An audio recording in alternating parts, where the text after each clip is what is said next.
dalam menghadapi kematian itu kita salah dalam mengambil keputusan, salah dalam melangkah, maka kita akan binasa, akan celaka selama-lamanya.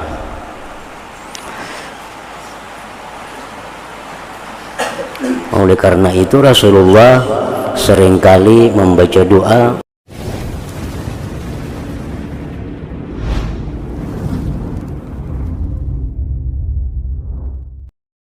Bismillahirrahmanirrahim. penjelasan tentang jalan dalam mewujudkan ingatan kematian di dalam hati. Artinya cara tentang bagaimana mengingat kematian itu memberikan faedah, bagaimana mengingat kematian itu memberikan bekas di dalam hati. Ketahuilah bahwa kematian itu menakutkan dan bahayanya besar. Kematian itu menakutkan sebab seseorang akan mengalami sesuatu perkara yang belum pernah dia alami.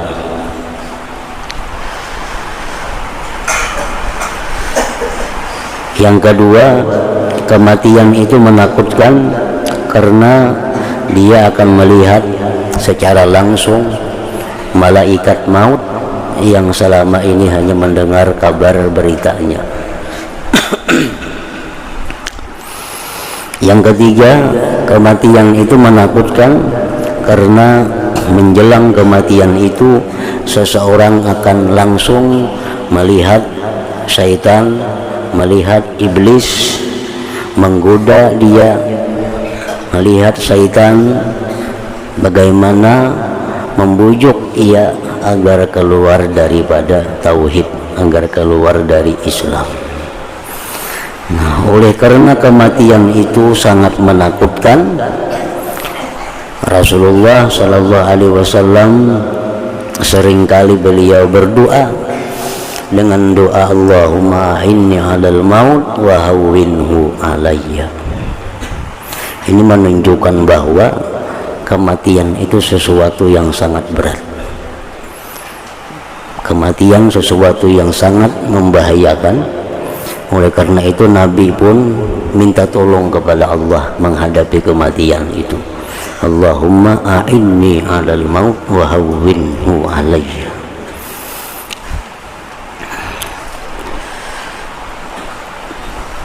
Dan lagi bahayanya besar.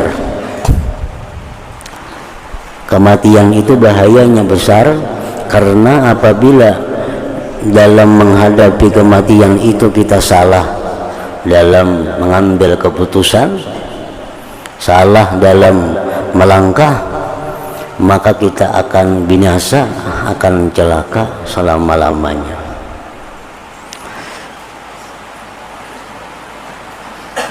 Oleh karena itu Rasulullah seringkali membaca doa, ya muqallibal qulub tsabbit qalbi ala dinik.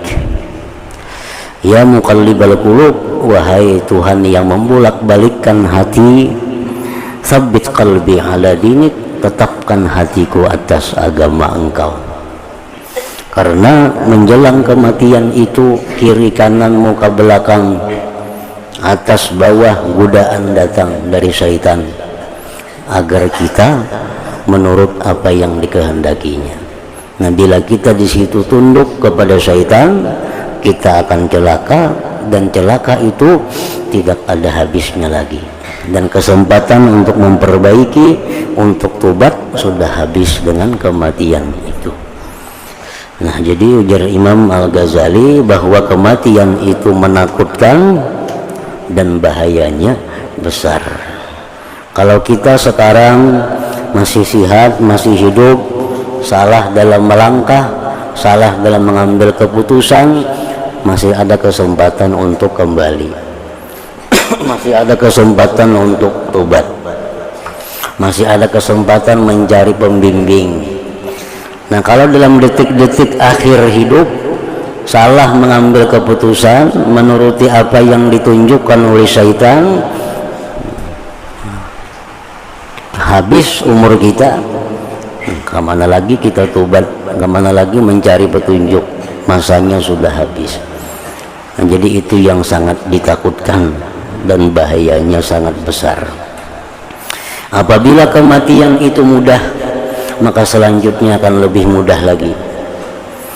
Kematian itu mudah, dalam kubur lebih mudah lagi, di padang mahsyar lebih mudah lagi, di sirat mudah lagi urusan-urusannya. Tapi bila menghadapi kematian ini sudah sulit, dalam kubur lebih sulit lagi, hari mahsyar lebih sulit lagi, selanjutnya selalu semakin sulit. Nah, itu disampaikan oleh Rasulullah Shallallahu Alaihi Wasallam. Jadi kematian itu merupakan permulaan dari kehidupan. Kematian permulaan dari kehidupan. Bila di situ bagus, di situ selamat, selamatlah berikutnya. Bila kematian itu luput, kematian itu salah, kematian itu sesat, nah maka selanjutnya akan sesat. Ketahuilah bahwa kematian itu menakutkan dan bahayanya besar, dan kelalaian manusia dari kematian itu karena sedikitnya pikiran mereka kepadanya dan ingatan mereka padanya. Dan kelalaian manusia dari kematian itu karena sedikitnya pikiran mereka kepadanya dan ingatan mereka padanya. Nah, setiap manusia baik yang muda maupun yang tua, dia merasa masih lama, masih lawas lagi kematian itu, karena sedikit mengingatnya, karena banyak lalainya. Barang siapa mengingat kematian di mana ia tidak mengingatnya dengan hati yang kosong, tetapi dengan hati yang disibukkan dengan nafsu syahwat dunia, maka mengingat kematian tidak berguna dalam hatinya. Kan hati seperti botol atau hati seperti gelas. Nah, kalau gelas itu sudah penuh dengan isi, kita kadang akan bisa lagi memasukkan sesuatu yang baru di dalam gelas itu. Kalau wadah itu sudah hibak berisi banyu, botol itu sudah hibak berisi banyu, kita tuangi banyu, nah kadang mau lagi nya masuk, kadang merubah lagi akan warnanya. Banyu itu sudah hibak berisi, botol itu sudah hibak lawan banyu nang habang umpamanya. Nah, kita tuangi banyu nang warna-warna apakah? Nah, manfaatnya ada banyak lagi karena limpasnya, limpas. Nah, hati itu seperti itu. Apabila hati ini sudah dipenuhi dengan sesuatu, nah maka datang sesuatu yang baru kada akan berbekas di dalam hati itu. Masuk kainnya lewat talinya, hendak singgah tapi hibak hatinya. Hatinya tuh hibak, masuk kain lewat talinya sudah, masuk lewat talinya, hendak masuk ke dalam hati, hatinya sudah kada muat lagi, hibak penuh dengan pikiran-pikiran yang lain, sehingga keluar pulang jalan telinganya. Nah, jadi mengingat kematian itu kada bermanfaat kalau hati kita ini penuh. Kita bailang ke orang garing, kada ada mengambil i'tibar. Oke, nah aku nih garing jam ini, kada ada mengambil i'tibar ke itu, karena hati nang bailang ini sudah penuh. Disuruh mengantar jenazah ke kubur, mengantar jenazah ke kubur, dalam hatinya kada ada mengambil i'tibar, kada mengambil pedoman. Kenapa? Karena inya mengantar jenazah itu hatinya sudah penuh dengan yang lain. ziarah kubur disuruh Nabi, fazuruha, jar Nabi ziarah kamu ke kubur, fa innaha tuzakkirul akhirah, ziarah kubur itu mengingatkan kalian ke akhirat. Nah kita ziarah kubur tapi kada ingat lawan akhirat. Kenapa? Karena waktu kita ziarah kubur itu hati kita ini sudah penuh, sudah hibak lawan urusan-urusan yang lain daripada itu. Barang siapa mengingat kematian di mana ia tidak mengingatnya dengan hati yang kosong, tetapi dengan hati yang disibukkan dengan nafsu syahwat dunia, maka mengingat kematian tidak berguna dalam hatinya.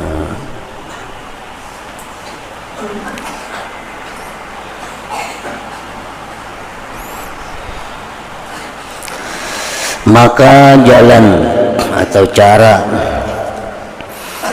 dalam mengingat kematian supaya ada bekasnya. Maka jalan dalam mengingat kematian adalah bahwa seorang hamba mengosongkan hatinya dari setiap sesuatu selain dari kematian yang berada di hadapannya itu. Dikosongkan dulu hati.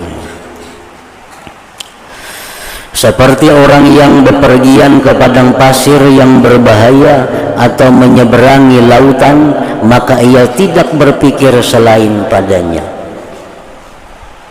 Kalau kita menyeberang jembatan yang membahayakan, ini kalau lingah-lingah nyeberang jembatan ini bisa gugur ban nih.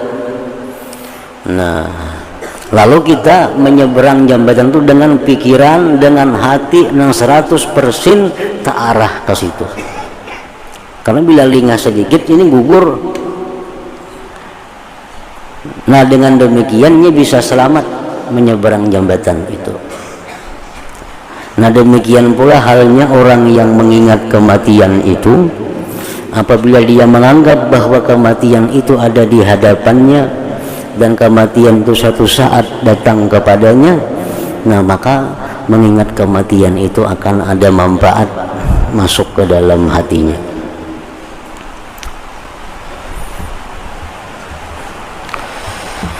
Maka apabila mengingat kematian itu mengenai hatinya, maka hampir-hampir ia membekas padanya. Dan ketika itu sedikitlah kesenangan dan kegembiraannya dengan dunia, dan pecahlah hatinya. Jadi tandanya orang yang berbekas ingat mati itu, tanda itu pasti ada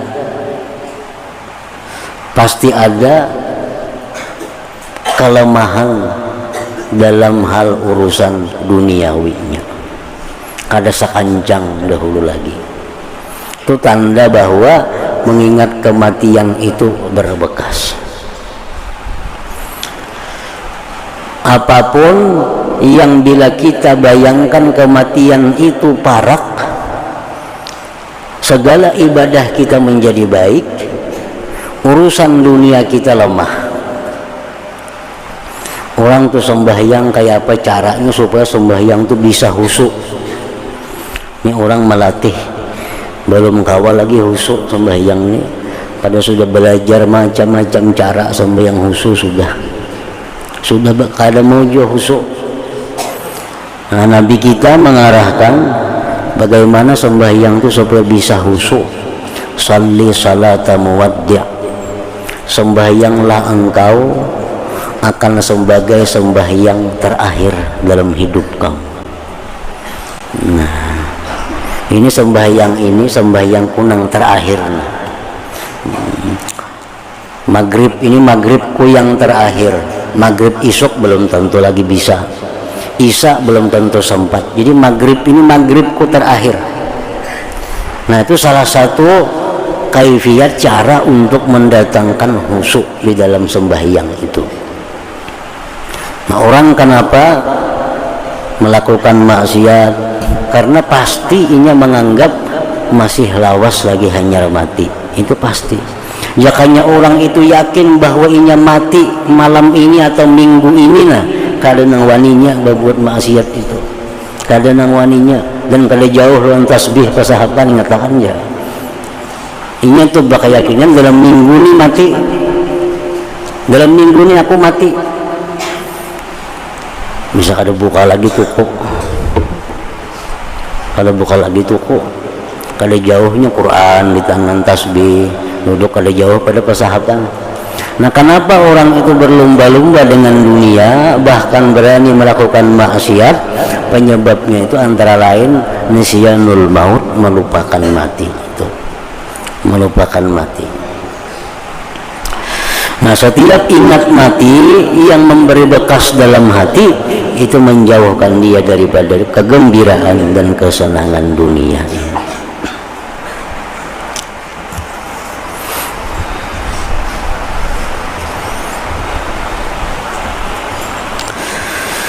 Dan jalan yang paling berfaedah padanya adalah bahwa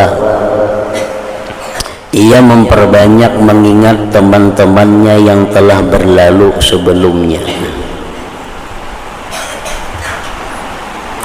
Disuruh kita merinciakan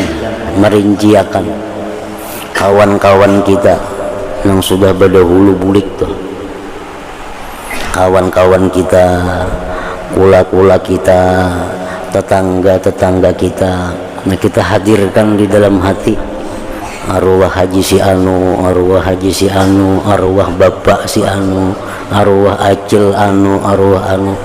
Nah, kita disuruh tafsir, artinya merincikan dalam hati kita satu persatu mereka itu.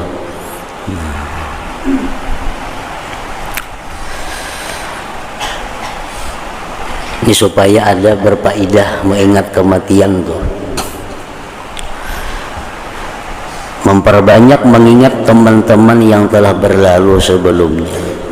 Maka ia mengingat kematian mereka dan tempat jatuh mereka di bawah tanah.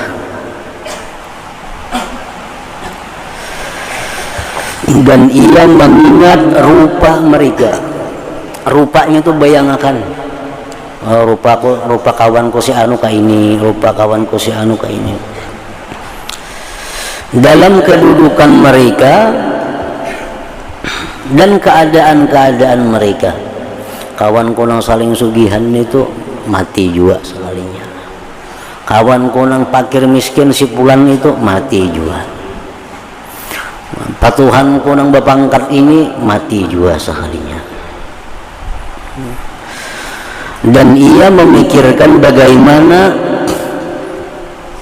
tanah itu sekarang menghapus bagusnya rupa mereka. Rupa dulu disayanginya, rupa dulu dirawatnya. Nah, sekarang rupa itu di mana anaknya digatukakan ke tanah. Rupa itu digatukakan ke tanah. Dan bagian-bagiannya menjadi hancur dalam kuburan mereka. Dan bagaimana mereka menjadikan istri mereka janda dan anak-anak mereka menjadi yatim, dan mereka menyia-nyiakan harta mereka. Kebunnya kada dibawanya, rumahnya kada dibawanya. Ini disuruh kita membayangkan itu. Ini cara mengingat kematian yang bisa bermanfaat. Dan sunyilah dari mereka masjid-masjid mereka dan majlis-majlis mereka. Dulu sidin di masjid duduk palak tihang nah. Tuh tihang tuh langgang bersandar, sidin duduk bahari. Wah, ini tak ada lagi sidinnya, tihangnya aja ada.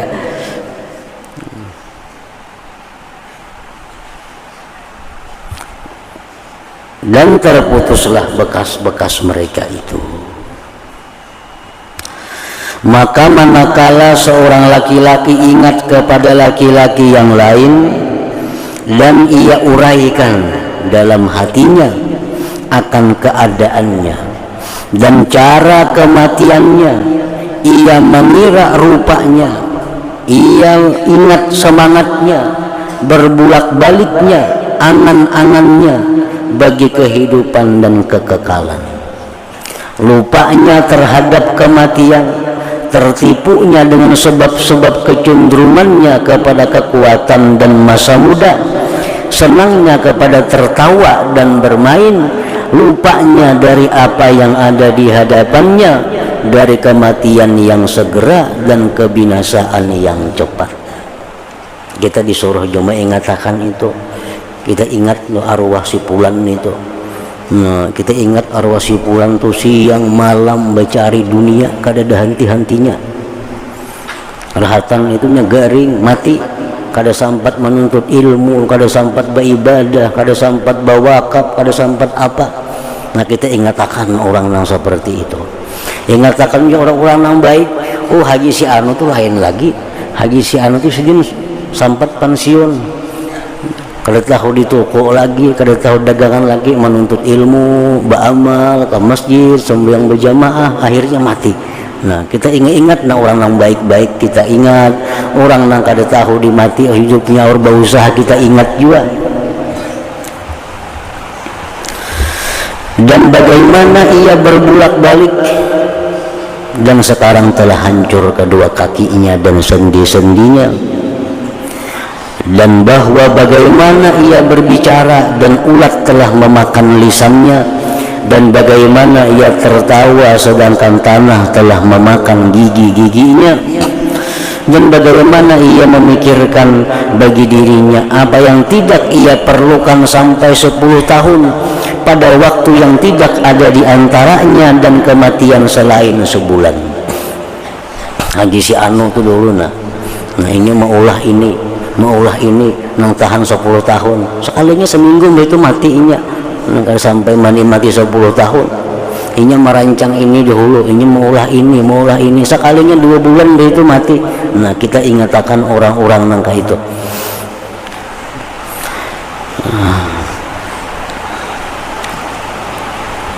Sedang ia lupa dari apa yang dikehendakinya, sehingga kematian mendatanginya pada waktu yang tidak disangkanya.